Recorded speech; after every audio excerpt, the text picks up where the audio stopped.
Assalamualaikum warahmatullahi wabarakatuh. Salam hangat dan salam sejahtera bagi Sobat Garnet dimanapun kalian berada.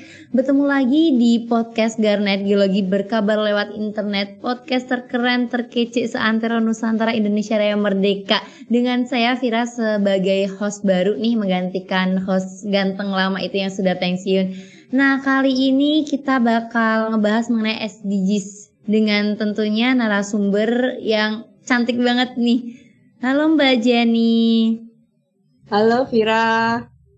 Gimana Mbak kabarnya Mbak? Alhamdulillah sehat, baik. Vira sendiri gimana? Alhamdulillah baik banget Mbak. Ketemu sama Mbak Jenny jadi semangat banget nih Mbak. Nah, sama dong. Nah, mungkin sebelum kita masuk ke materi ini, kan kata orang nggak kenal maka nggak sayang. Nah, mungkin Mbak Jenny bisa memperkenalkan diri kepada sobat-sobat Garnet sekalian. Oke, halo Sobat Garnet. Nah, perkenalkan, nama saya Jenian Marin, biasa dipanggil Jenny. Saya adalah staf pengajar di Departemen Teknik Geologi Undip. Saya tinggal di Semarang, kemudian latar belakang pendidikan S1 dari Teknik Geologi Undip dan S2 dari Teknik Geologi UGM. Sudah cukup? Cukup Mbak. Ini berarti Mbak Jenny itu kakak tingkat saya. Tapi udah jauh banget bedanya nih Mbak. Iya nggak ketemu ya, ketemunya sekarang.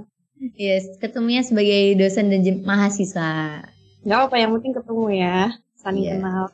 Emang sudah takdir Mbak kita dipertemukan Mbak. Wih. Nah, tapi mungkin sebelum masuk ke tema kali ini nih Mbak, aku ada sedikit games Mbak. This or that, kayak gitulah. Simple sih Mbak. Kayak apa tuh? Yang pertama, Mbak Jenny lebih suka wisata ke gunung atau wisata ke pantai? Oke, kalau wisata ya, kebetulan karena saya ini tinggalnya di gunung, jadi wisatanya milih ke pantai dong, yang suasananya beda. Terus kalau di pantai itu kan pemandangannya lebih luas, kemudian bisa main air, bisa melihat-lihat hewan-hewan ya di pantai, lalu lihat sunset. Terus aroma di pantai itu lo tahu kan ya, aroma laut yang seger gitu ya Mbak? Ya, ngangenin gitu loh. Ya sih, kayak apalagi kalau sunset gitu mataharinya jingganya keren banget tuh Mbak, asli. Nah oke tuh ya benar, yang hobi-hobi motret ya biasanya suka mengabadikannya gitu. Kalau saya menikmati aja. Ya healing-healing gitu ya Mbak. Nah mungkin selanjutnya nih Mbak, disorder selanjutnya lebih suka musim panas atau musim hujan? Kalau musim sih lebih suka musim panas ya, soalnya nggak ngeganggu aktivitas. Terus juga lebih apa ya? Kebetulan di sini di rumah saya juga sebagai penggiat di kebun ya, bercocok tanam, jadi lebih berkembang itu kalau lagi banyak matahari gitu sih. Kalau hujan ya banyak plusnya juga, cuman lebih enak buat rebahan kali ya kalau hujan. Iya sih, apalagi sambil Mbak bener banget, apalagi sambil dengerin suara rintik-rintiknya gitu, terus aroma tanah yang kena hujan, aduh enak banget tuh ya. Ditemenin sama mie kuah, Indomie kuah plus telur plus cabe, mantap banget itu Mbak. Pengen milih itu tapi kok banyak magernya gitu ya, jadi serba salah nih. Oke, mungkin satu kali lagi deh Mbak, ini disordered. Lebih milih mikrofosil atau makrofosil? Mikrofosil atau makrofosil? Waduh, pertanyaannya nih kayaknya nggak ke saya ya, karena saya bukan membidangi paleontologi. Tapi kalau untuk mengamati dan mempelajari secara buat fun aja, saya lebih suka makrofosil ya. Nah, seneng kalau misalnya ke lapangan atau ke museum itu nemu fosil-fosil yang udah langsung bisa dilihat gitu. Kalau dari mikrofosil kan, waduh harus mempreparasi dulu, mengamati dulu. Sih, kalau buat memang meneliti gitu kali ya. Ya, aku juga setuju banget, aku setuju sama Mbak Jenny, lebih ke makrofosilnya, lebih enak dilihat langsung, nggak perlu pakai mikroskop dan sebagainya Mbak. Betul. Oke, nah mungkin langsung aja nih Mbak masuk ke tema. Kan kita kali ini membahas mengenai SDGs atau Sustainable Development Goals, di mana untuk poinnya sendiri itu mengambil poin keempat mengenai edukasi dengan judulnya yaitu pendidikan sadar bencana melalui kearifan lokal. Nah mungkin ini kan saya cuma ngucapin kayak dasarnya doang, orang-orang juga mungkin udah pada tahu. Nah mungkin dari Mbak Jen ini bisa menjelaskan secara lebih mendetail lagi mengenai apa itu SDGs dan kan mengenai bidang geoscience juga nih Mbak. Nah mungkin juga bisa sekalian dijelasin mengenai geoscience-nya Mbak. Oke. Jadi SDGs atau Sustainable Development Goals itu kan salah satu paradigma dalam pembangunan masa kini ya. Dimana kalau dulu sebelum konsep SDGs ini diperkenalkan, pembangunan itu lebih mengejar ke arah produksi sebanyak-banyaknya ya, dan berkembang secepat mungkin. Tetapi untuk sekarang ini kita harus memperhatikan bahwa pembangunan itu harus berwawasan ya, dan juga ada aspek berkelanjutannya, sehingga apa yang kita manfaatkan dan kita bangun ini tidak merugikan bagi generasi mendatang kayak gitu.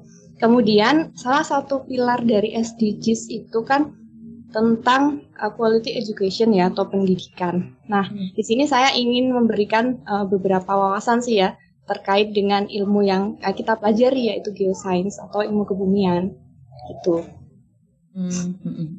Nah mungkin berarti mengenai pembelajaran nih Mbak tadi, menurut Mbak Jen tuh pembelajaran vital apa yang berkaitan dengan SDGs dan geoscience nih? Geoscience sama SDGs berkaitan, tapi pembelajaran vitalnya tuh apa Mbak?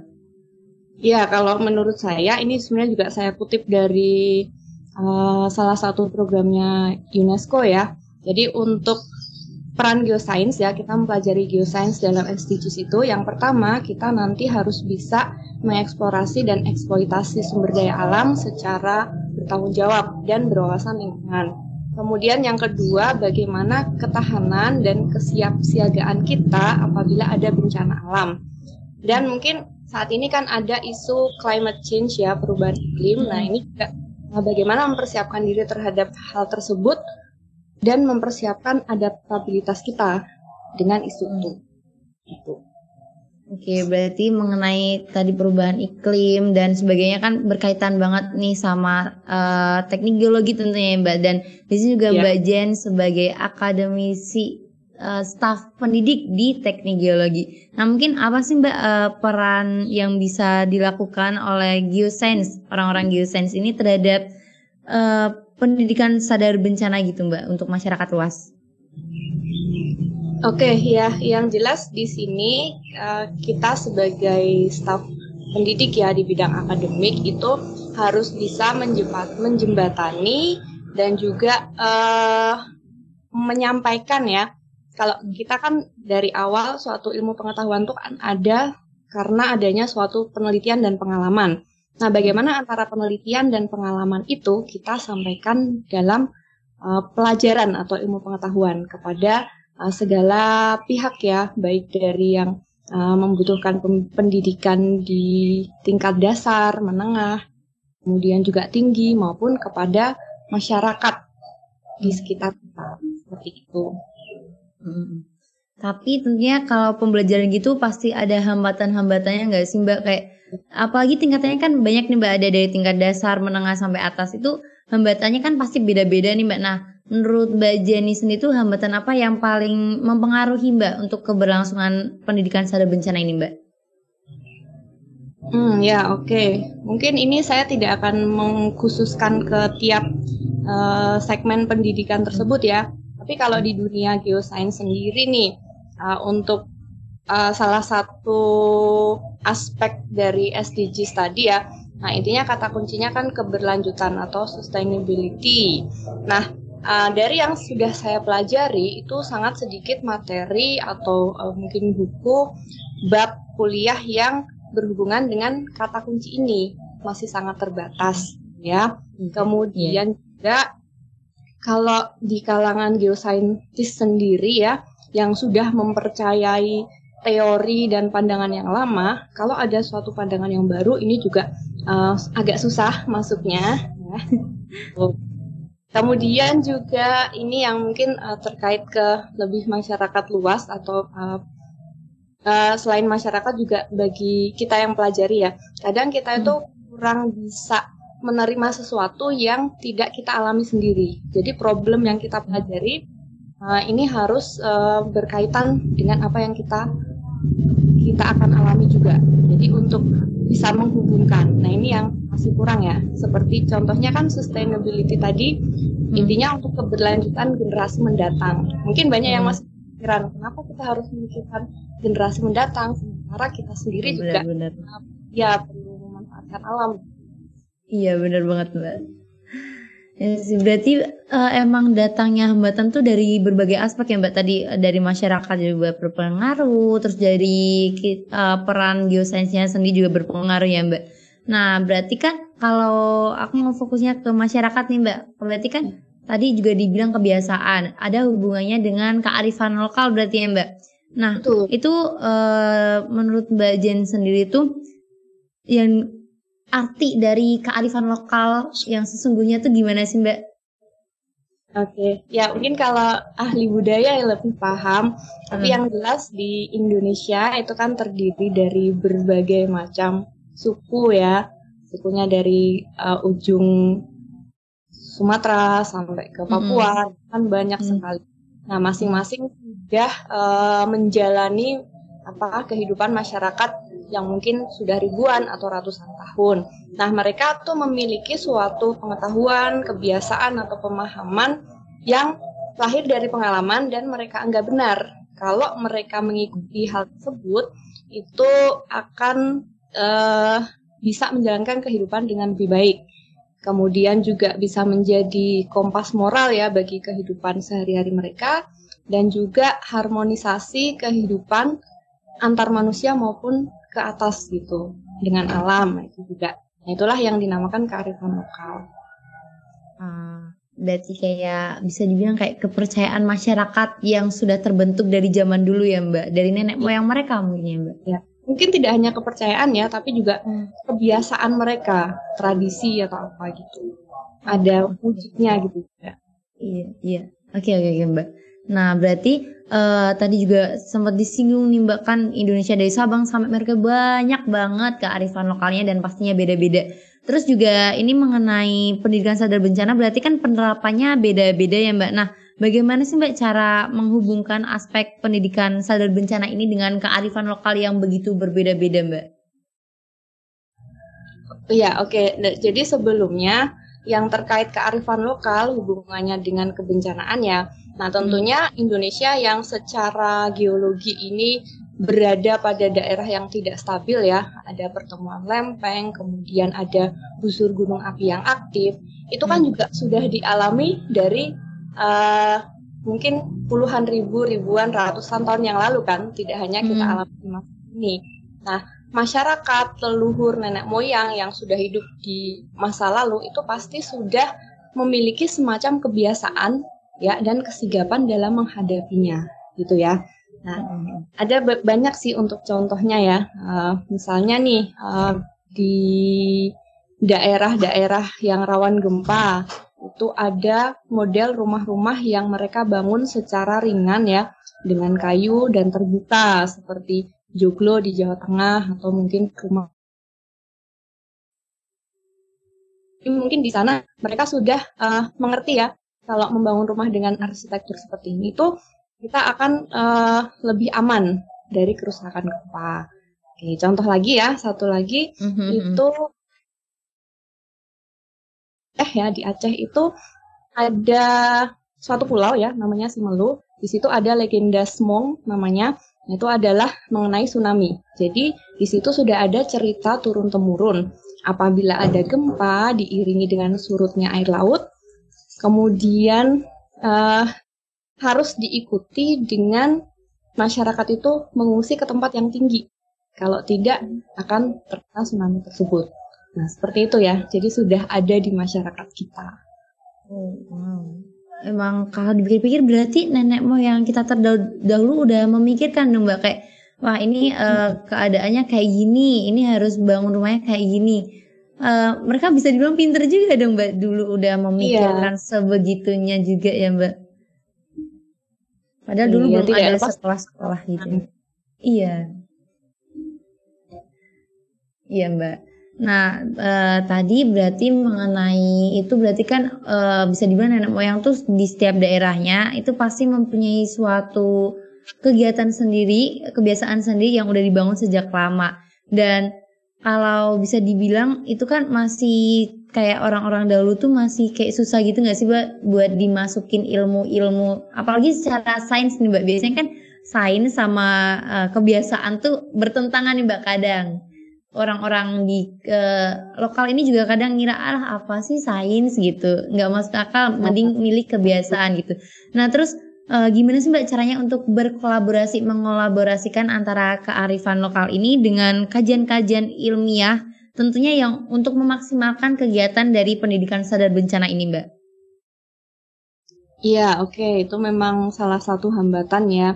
Ada gap nih antara generasi yang lama atau generasi tua dengan generasi sekarang, di mana yang lama ini sangat berpegang pada ajaran atau tradisi leluhur, sedangkan yang baru, generasi yang muda itu menutup diri dari pandangan lama dan lebih fokus ke modernisasi. Nah, jadi di situ kan memang ada gap. Mungkin pada masa lalu itu tidak banyak diceritakan mengenai tradisi-tradisi atau legenda atau kearifan lokal yang ada ke generasi muda. Nah, kemudian generasi mudanya ini juga tidak merangkul yang generasi sebelumnya untuk menggabungkan antara yang kearifan lokal tersebut dengan modernisasi gitu ya.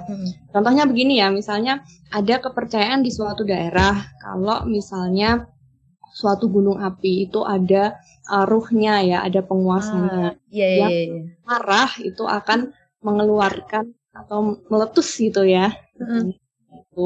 Nah, kalau dipikir-pikir kan seperti itu tuh tidak masuk akal ya. Kalau yang dari ilmu pengetahuan kan tidak ada gitu ya. Tapi itu yang dipercaya di masyarakat. Nah, bagaimana dong? Gitu ya. Nah, sebenarnya untuk ketakutan masyarakat itu kan mempengaruhi mereka dalam bertindak. Misalnya mereka jadi selalu waspada, terus selalu berusaha tenang kalau ada tanda-tanda kemarahan. Nah, hal itu yang harusnya kita ambil. Bagaimana mereka itu teliti terhadap tanda-tanda dan ketenangan mereka dalam mengatasi bencana. Ini yang harus dikembangkan. Nah, di situ kita memperkenalkan bagaimana secara ilmu pengetahuan tanda-tanda itu tuh berarti apa. Terus kita harus bertindak bagaimana gitu. Oh oke. Berarti emang harus ada pengenalan gitu ya Mbak. Berarti bisa dibilang ada program untuk mengaplikasikan pendidikan sadar bencana ini dengan menggunakan kearifan lokal ya Mbak. Kan tadi juga sempat disinggung nih sama Mbak Jenny kalau adanya suatu kebiasaan itu bakal lebih memudahkan. Nah, program apa sih Mbak yang nantinya dapat diaplikasikan dalam pendidikan sadar bencana ini? Iya, di sini mungkin tergantung dari pertama kebijakan dari pemerintah ya, melalui dinas atau kementerian yang terkait, bahwa harus memasukkan apa yang menjadi kearifan lokal atau kebiasaan yang berkembang di masyarakat sebagai salah satu dari kurikulum ya yang harus diajarkan dan diterapkan. Tuh. Nah, di sini kemudian ada pihak lain ya, misalnya pengajarnya atau mungkin peneliti. Nah, peneliti ini juga harus membuat misalnya riset, tulisan ilmiah yang juga menjembatani ya aspek geosains dengan kearifan lokal yang berkembang. Seperti itu. Nah, kemudian juga dari kalau mahasiswa ini ya mungkin mau juga untuk berkontribusi ya. Tentunya mahasiswa ini bisa menjadi penghubung juga. Mungkin komunikasinya akan lebih baik ya antara ilmu yang mereka dapatkan dengan masyarakat yang misalnya akan kita infokan terkait dengan kesadaran bencana ini gitu. Oh ya, satu lagi nih. Jadi terkait dengan kearifan lokal itu biasanya budaya dan berkembang ya di suatu suku. Mungkin suku yang di pedalaman, yang mana kadang-kadang suku pedalaman ini kurang diperhatikan oleh pemerintah, ya. Jadi tidak dilindungi haknya, ya. Padahal ajaran-ajaran pandangan mereka ini sangat baik dan perlu diteruskan ke generasi yang berikutnya, seperti itu. Oke, berarti bisa dibilang tuh sebenarnya semua aspek itu berpengaruh ya Mbak, mulai dari pemerintah, terus dari tenaga pendidiknya, dari masyarakat, bahkan seorang mahasiswa bisa sangat berperan dalam suatu program tersebut ya Mbak, mulai dari pemerintahnya harus dari kurikulumnya, dari pusatnya disebarkan, terus tadi juga pemerintah harus memperhatikan suku-suku yang mungkin pelosok gitu Mbak, pedalaman yang masih kurang terlihat gitu ya Mbak. Iya, betul. Oke, berarti bisa dibilang kan mahasiswa tadi sebagai penghubung nih Mbak. Nah, di sini penghubungnya kan kalau saya pribadi nih Mbak sebagai mahasiswa tuh agak bingung gimana cara menjadi penghubung yang baik, apalagi kalau saya berbeda budaya nih Mbak sama masyarakatnya gitu. Nah, itu gimana ya Mbak cara untuk mengatasinya? Iya, oke. Jadi memang kalau kita mau berkomunikasi ya dengan suatu kelompok masyarakat itu ya tentunya kita harus tahu dulu, harus mempelajari sebetulnya bagaimana hal-hal yang mereka pahami. Jangan sampai kita dianggap misalnya sok tahu ya, atau ya kurang inilah, etikanya kurang. Nah, mungkin memang lebih baik lagi kalau kita sudah tahu dulu gitu ya. Jadi kita berasal dari suatu daerah yang dekat dengan suatu komunitas yang di sana berkembang suatu kearifan lokal. Nah, di situ kita bisa masuk ke dalamnya. Nah, kemudian dari suatu komunitas tersebut kan tentunya terdiri dari misalnya berbagai generasi ya. Ada yang generasi tua, ada juga muda, ada juga yang mungkin masih anak-anak. Nah, mahasiswa ini kan biasanya kreatif ya. Nah, bagaimana caranya kita membuat suatu media ya yang menjembatani kearifan lokal dengan geosains tadi. Misalnya mau menyentuh ke anak-anak, nah itu kan bisa diajarkan dengan cara misalnya membuat buku cerita, gambar, lukisan, dan juga secara dengan lagu-lagu. Nah itu kan nanti akan masuk ke mereka gitu. Kalau ke generasi yang tua misalnya kita bisa membaur dan ikut serta dalam kegiatan mereka. Nanti kita bisa amati, kita bisa terapkan di kehidupan kita yang hal-hal yang baik, kemudian kita bisa mengkomunikasikan apa yang kita ketahui gitu. Oke, wah ini udah dapat inovasi juga nih dari Mbak Jenny, inovasi-inovasi buat menerapkan pendidikan sadar bencana ini untuk masyarakat lokal. Dan ini Sobat Garnet juga pasti udah wah bisa nih dapat inovasi, bisa menerapkan juga, apalagi buat Sobat Garnet yang seorang mahasiswa nih mungkin bisa banget ngajakin teman-temannya mungkin ya bikin program. Wah aku daerah sini bisa nih ngajakin, ayo teman-teman kita ngembangin pendidikan sadar bencana di daerahku. Mungkin bisa kayak gitu ya Mbak. Wah. Keren banget inovasi-inovasi tadi, ada nyanyi-nyanyi juga. Keren Mbak. Nah terus mungkin juga aku ini agak menyinggung lagi kan ada mengenai tadi kerjasama pemerintah, tenaga pendidik, masyarakat serta mahasiswa. Nah upaya ini kalau bisa dibilang nih Mbak, gimana caranya bentuk upaya ini tuh bisa saling berkolaborasi dengan baik Mbak? Contohnya tuh kayak gimana Mbak?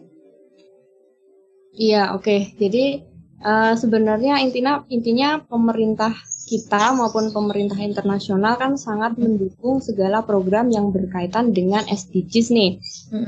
Nah, mereka membuat program-program pendanaannya kan, karena kalau tidak ada pendanaan kita tidak bisa jalan. Nah, di sini untuk peneliti dan juga mahasiswa itu bisa aktif ya mencari program-program yang misalnya menyediakan pendanaan. Kita bisa menyusun proposal, kemudian mungkin dan juga diajukan kepada pihak-pihak yang mungkin membuat program tersebut. Jadi nanti kalau disetujui bisa menerapkan apa yang kita rencanakan itu di masyarakat yang menjadi target dan sasaran kita. Nah, kemudian sebenarnya selain dari pemerintah kita sendiri juga banyak kerjasama internasional ya yang concern juga di masalah SDGs dan pendidikan dan juga pencanaan gitu. Mungkin Vira ingat nggak ada gempa Palu tahun 2018? Inget banget Mbak, itu bener-bener beritanya di TV tuh kayak menghebohkan banget. Terus aku yang nggak di sananya, nggak punya saudara di sana juga ikut ngerasain sedihnya sih Mbak itu. Selain gempa ada bencana ikutannya tahu nggak, Vira? Ada, kalau nggak salah ada tsunami juga nggak sih Mbak? Ya, ada tsunami. Ada satu lagi loh. Tahu nggak? Bentar Mbak. Aku agak lupa nih Mbak. Apa nih Mbak? Kayak gunung Ya, meletus. ada likuifaksi. Oh, bukan. Faksi ya. Ya, likuifaksi ya bagi kita yang pelajari geologi mungkin kan tidak terlalu paham juga ya, kecuali yang benar-benar memahami gitu kan. Yang kalau ada tanah kena getaran terus jadi cair sehingga bangunan di atasnya rusak semua.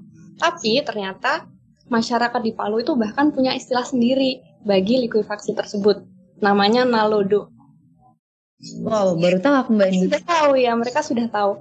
Dan dengan adanya hal tersebut ya, pemerintah itu menggandeng banyak sekali organisasi-organisasi dan juga pusat penelitian dari luar negeri berusaha untuk meneliti hal tersebut supaya dampaknya di masa depan itu tidak akan sebesar yang di masa lalu gitu. Wow. Oh, berarti emang udah ada usaha dan kerjasama, dan ini juga berarti melibatkan internasional bahkan ya Mbak, dunia internasional. Oh, keren. Nggak kerasa banget nih Mbak, kita udah ngobrol panjang lebar banyak banget.